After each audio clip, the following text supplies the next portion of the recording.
always busy managing our business. And our relationship with God wasn't very strong on that years.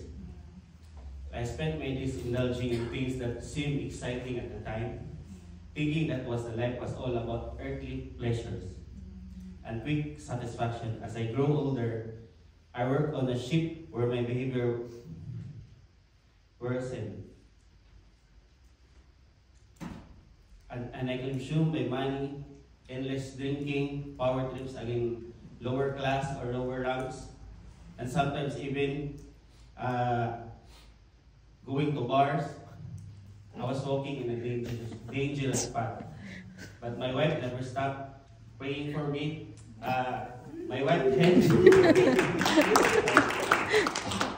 never stopped praying for me. When I arrived in New Zealand, it was a reset for me. What life really is. Now I'm more confident, especially with my wife guiding me closer to God and introducing me to Jesus.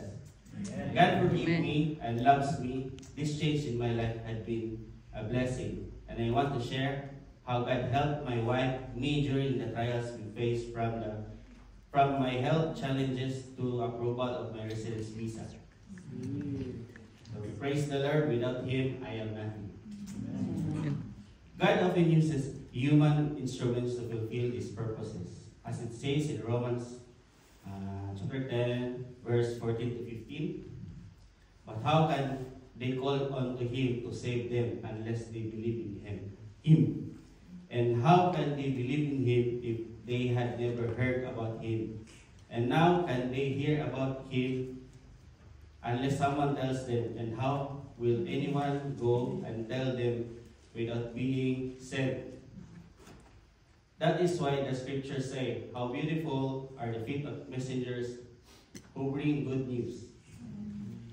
During my medical exam, my wife and I were a bit scared I might have a scar on my lungs due to a minor surgery I had back in the Philippines. We were concerned because we all know that New Zealand is very strict about health. A few months before surgery, my wife reassured me, saying, "Don't worry, God will heal you and protect us."